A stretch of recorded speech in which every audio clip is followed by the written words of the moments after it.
ಗುತ್ತಿಗೆದಾರರಿಗೆ ಪೂರ್ಣಗೊಳಿಸಿದ ಕಾಮಗಾರಿಗಳಿಗೆ ನೀಡಲು ಬಾಕಿ ಇರುವ ಹಣವನ್ನು ಸರ್ಕಾರ ತಕ್ಷಣ ಬಿಡುಗಡೆ ಮಾಡಬೇಕೆಂದು ಒತ್ತಾಯಿಸಿ ಮಾರ್ಚ್ 6ರಂದು ರಾಜ್ಯವ್ಯಾಪಿ ಕಾಮಗಾರಿ ಸ್ಥಗಿತಗೊಳಿಸಿ ಬೆಂಗಳೂರಿನ ಫ್ರೀಡಂ ಪಾರ್ಕ್ನಲ್ಲಿ ಬೃಹತ್ ಪ್ರತಿಭಟನೆ ನಡೆಸಲಾಗುತ್ತೆ ಅಂತ ಕೊಡಗು ಜಿಲ್ಲಾ ಲೋಕೋಪಯೋಗಿ ಗುತ್ತಿಗೆದಾರರ ಸಂಘ ತಿಳಿಸಿದೆ. ನಗರದಲ್ಲಿ ಸುದ್ದಿಗೋಷ್ಠಿಯಲ್ಲಿ ಮಾತನಾಡಿದ ಗುತ್ತಿಗೆದಾರರ ಸಂಘದ ಜಿಲ್ಲಾಧ್ಯಕ್ಷ ಕಿಮ್ಮಡಿರ ರವಿ ಚೆಂಗಪ್ಪ, ರಾಜ್ಯ ಸರ್ಕಾರ ಗುತ್ತಿಗೆದಾರರಿಗೆ ಸುಮಾರು 37,000 ಕೋಟಿ ರೂಪಾಯಿಗಳನ್ನು ನೀಡಲು ಬಾಕಿ ಇದೆ. ಕೊಡಗು ಜಿಲ್ಲೆಯ ಗುತ್ತಿಗೆದಾರರಿಗೆ 195.26 ಕೋಟಿ ರೂಪಾಯಿ ನೀಡಬೇಕಾಗಿದೆ. ಕಳೆದ 3 ವರ್ಷಗಳಿಂದ ಹಣ ನೀಡದೆ ಬಾಕಿ ಉಳಿಸಿಕೊಂಡಿದ್ದು ಗುತ್ತಿಗೆದಾರರು ಸಂಕಷ್ಟಕ್ಕೆ ಸಿಲುಕಿದ್ದಾರೆ. ಆದ್ದರಿಂದ ಪ್ರತಿಭಟನೆಯ ನಿರ್ಧಾರ ಕೈಗೊಂಡಿದ್ದು ಕೊಡಗು ಜಿಲ್ಲೆ ಸೇರಿದಂತೆ ರಾಜ್ಯದ ಎಲ್ಲ ಜಿಲ್ಲೆಗಳ ಗುತ್ತಿಗೆದಾರರು ಬೆಳಗ್ಗೆ 10 ಗಂಟೆಗೆ ಹೋರಾಟದಲ್ಲಿ ಪಾಲ್ಗೊಳ್ಳಲಿದ್ದಾರೆಂದರು. ರಾಜ್ಯಾಧ್ಯಕ್ಷರು ಲೋಕೋಪಯೋಗಿ ಇಲಾಖೆ ಗುತ್ತಿಗೆದಾರರ ಸಂಘದ ಪ್ರತಿನಿಧಿಗಳು ಬಂದಿದ್ದರು. ಇದಕ್ಕೆ ಕಾರಣ ಏನಂದರೆ ನಮ್ಮ ಕರ್ನಾಟಕದಾದ್ಯಂತ ಒಟ್ಟು 37,000 ಕೋಟಿ ಬಿಲ್ಲು ನಮ್ಮ ಗುತ್ತಿಗೆದಾರರಿಗೆ ಬರಲಿಕ್ಕೆ ಪೆಂಡಿಂಗ್ ಇದೆ.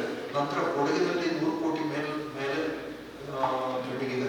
ಇದರ ವಿಚಾರವಾಗಿ ನಮ್ಮ ಕಾರ್ಯದರ್ಶಿಗಳಾದ ಲಾರೆನ್ಸ್ ಅವರು ಮಾತಾಡ್ತಾರೆ.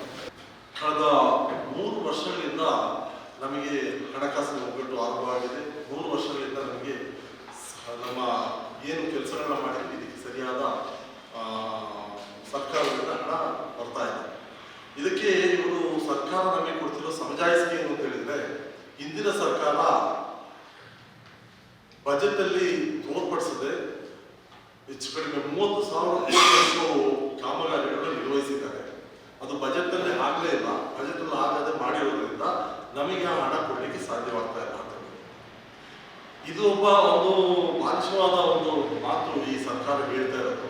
ಯಾಕಂತ ಹೇಳಿದ್ರೆ, ನಾವು ಕಾಮಗಾರಿ ನಿರ್ವಹಿಸುವುದು ಏನು ರಾಜ್ಯಪಾಲ ಆದೇಶದ ಮೇರೆಗೆ ರಾಜ್ಯಪಾಲರ ಜೊತೆ ಅಗ್ರಿಮೆಂಟ್ ಮಾಡ್ಕೊಂಡು ನಾವು ಕೆಲಸ ನಿರ್ವಹಿಸ್ತೀವಿ. ಇಲ್ಲಿ ಸರ್ಕಾರಗಳು ಯಾವುದು ನಮಗೆ ಲೆಕ್ಕಕ್ಕೆ ಬರೋದಿಲ್ಲ. ಕಾಮಗಾರಿ ಟೆಂಡರ್ ಪ್ರಕ್ರಿಯೆ ಆಗಿದ ತಕ್ಷಣ ನಾವು ಕೆಲಸ ಸ್ಟಾರ್ಟ್ ಮಾಡಬೇಕು. ಹಣ ಕೊಡುವ ಪ್ರವೃತ್ತಿ ನಮ್ಮ ರಾಜ್ಯದಲ್ಲಿ ಇಲ್ಲ. ಮುಂಗಡ ಹಣವನ್ನು ಇಟ್ಕೊಂಡು ಕೆಲಸ ಮಾಡ್ತಕ್ಕಂಥ ಪ್ರವೃತ್ತಿ ನಮ್ಮ ರಾಜ್ಯ ಸರ್ಕಾರಗಳಲ್ಲಿ ಇದುವರೆಗೂ ಇಲ್ಲ. ಆ ಸ್ಥಿತಿ ಬಂದಿದ್ರೆ ನಾವು ಆಲೋಚನೆ ಮಾಡ್ಬೋದಾಗಿತ್ತು, ದುಡ್ಡಿದೆಯಾ ನೋಡ್ಕೊಂಡು. ಇದು ಆ ಪ್ರಕ್ರಿಯೆ ಇಲ್ಲಿ ಇಲ್ಲ. ಆದ್ರಿಂದ ಟೆಂಡರ್ ಪ್ರಕ್ರಿಯೆ ಮುಗಿದ ತಕ್ಷಣ ನಾವು ಕೆಲಸ ಆರಂಭಿಸಿದ್ವಿ, ಕೆಲಸಗಳನ್ನ ಮಾಡಿದ್ವಿ. ಅಲ್ಲಿ 30,000 ಕೋಟಿಯಷ್ಟು ಬಜೆಟ್ ಅಲ್ಲಿ ಹಣ ಇರಲಿಲ್ಲ ಅಂತ ವಿಷಯ ನಮಗೆ ಗೊತ್ತಿಲ್ಲ. ಇದರ ಬಗ್ಗೆ ಕಳೆದ 2.5-3 ವರ್ಷದಿಂದ ಸಂಬಂಧಪಟ್ಟ ಇಲಾಖೆಯಲ್ಲಿರೋ ಮಂತ್ರಿಗಳಿಗೆ ನಾವು ಈ ವಿಷಯಗಳನ್ನ ಪ್ರಸ್ತಾವನೆ ಮಾಡ್ತಾ ಇದ್ವಿ. ಆವಾಗ ಪ್ರತಿ ಸಲನೂ ಈ ಮಂತ್ರಿಗಳು ಹೇಳ್ತಕ್ಕಂಥ ಮಾತು, ಇದು ಹಳೆ ಸರ್ಕಾರ ಮಾಡಿದ್ದು ಅಂತ. ಇದು ಸರಿಯಾದ ವ್ಯವಸ್ಥೆ ಅಲ್ಲ. ಯಾಕಂತ ಹೇಳಿದ್ರೆ, ನಾವು ಗುತ್ತಿಗೆದಾರರು ಇವತ್ತು ರಾಜ್ಯ ಪ್ರಗತಿಯಲ್ಲಿ ಸಾಧಿಸಬೇಕು ಅಂತ ಹೇಳಿದ್ರೆ, ಪ್ರಗತಿ ಇರಬೇಕು ಇದನ್ನು ಕಾಣಿಸೋದು ಸರಿಯಾದ ರಸ್ತೆ ವ್ಯವಸ್ಥೆ, ನೀರಿನ ವ್ಯವಸ್ಥೆ, ಆಮೇಲೆ ಡ್ರೈನೇಜ್, ಈಗಿರ್ತಕ್ಕಂಥ ಒಂದು ನಮ್ಮ ಏನ್ ಪ್ರೋಗ್ರೆಸ್ ಇದೇ ನಮಗೆ ಕಾಣೋದು. ಇದು ಕಂಡ್ಮೇಲೆ, ಇದು ಆದ್ಮೇಲೆ ರಾಜ್ಯ ಸಮೃದ್ಧಿಯಾಗಿದೆ ಅಂತ ಜನಗಳಿಗೆ ಮನವರಿಕೆ ಆಗೋದು. ಈ ಕೆಲಸ ನಾವು ಮಾಡಿಕೊಡ್ತೀವಿ. ಇದಕ್ಕೆ ಯಾರು ನಮಗೆ ಹಣ ಕೊಡೋಕ್ಕಿಲ್ಲ.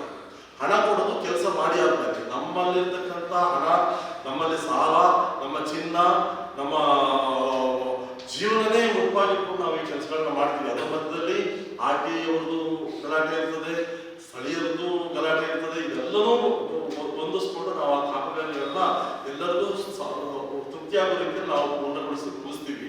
ಅದು ಮುಗಿಸಿ ಆದ್ಮೇಲೆ ಈ ರೀತಿ 2-3 ವರ್ಷಗಳ ಗಂಟ ನಾವು ಕಾಯಬೇಕು ಅಂತ ಹೇಳೋದು ನಿಜವಾಗಿ ನಮಗೆಲ್ಲರಿಗೂ ಬಹಳ ತೊಂದರೆ ಆಗುವಂತ, ನಮ್ಮ ಕುಟುಂಬನೇ ನಾಶವಾಗುವಂತ ಸ್ಥಿತಿ ತಲುಪೋಗಿದೆ.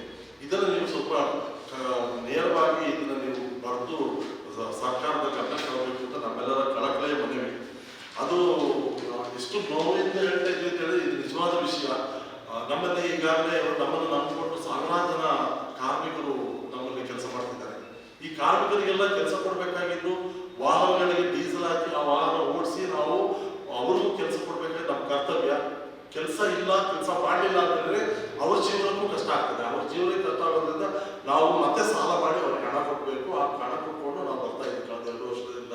ಆದ್ರೆ ನಮಗೆ ಸರಿಯಾದ ರೀತಿಯಲ್ಲಿ ಹಣ ಸಿಗ್ತಾ ಇರೋ ಹಣ ಬಂದ್ಬಿಟ್ಟು 1 ಲಕ್ಷ ರೂಪಾಯಿ ಸಿಗ್ಬೇಕಾದ್ರೆ ಒಂದು 6 ತಿಂಗಳಿಗೂ 8 ತಿಂಗಳಿಗೂ 20,000 ರೂಪಾಯಿ ಅಂದ್ರೆ 20% ಹಣ ಕೊಡ್ತಾರೆ. ಇದು ಬರೀ ನಮಗೆ ಬಡ್ಡಿ ಕಟ್ಟಲಿಕ್ಕೆ ಮಾತ್ರ ಸಹಾಯಕ. ಇವರು ಏನು ಹಣ ಕೊಡ್ತಿದ್ದಾರೆ, ಈ ಹಣ ನಮಗೆ ಬಡ್ಡಿ ಕಟ್ಟಲಿಕ್ಕೆ ಮಾತ್ರ ಸಹಾಯ ಆಗುತ್ತೆ. ಅಷ್ಟೊಂದು ತೊಂದರೆಯನ್ನು ನಾವು ಅನುಭವಿಸ್ತೀವಿ.